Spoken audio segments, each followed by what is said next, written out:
नमस्कार, मैं हूं आपके साथ साक्षी। उत्तर प्रदेश की राजनीति में इन दिनों सरकार और प्रशासन की कार्यप्रणाली को लेकर तीखी बयानबाजी जारी है। विपक्ष का आरोप है कि सत्ता और संगठन की सीमाएं अब धुंधली हो चुकी हैं और प्रशासन जनहित से अधिक राजनीतिक दबाव में काम कर रहा है।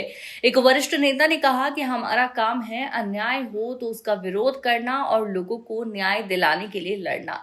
उन्होंने तंज कसते हुए कहा कि उत्तर प्रदेश का प्रशासन पहले से ही सवालों के घेरे में था, लेकिन अब अन्य राज्यों में भी हालात इससे बदतर होते जा रहे हैं। जनता के राजनीतिक और सामाजिक कार्यों में भी रोड़ा अटकाया जा रहा है। बिहार चुनावों का जिक्र करते हुए उन्होंने कहा कि राहुल गांधी विदेश गए हैं तो सवाल पूछा जा रहा है, जबकि असल में वहां जनता खुद चुनाव लड़ रही है। उन्होंने दावा किया कि वो दरभंगा से सीतामढ़ी तक यात्रा कर चुके हैं और उन्हें जमीन पर ऐसा कहीं नहीं दिखा कि बीजेपी की ठोस मौजूदगी हो।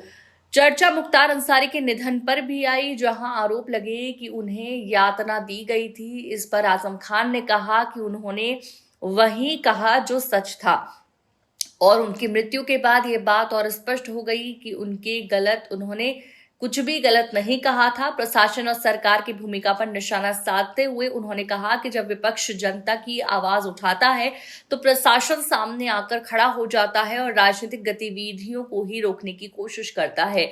ऐसे में सवाल खड़ा होता है कि क्या लोकतंत्र और जनता की भागीदारी समिति की जा रही है, क्या और प्रशासन सत्ता का कवच बन चुका है।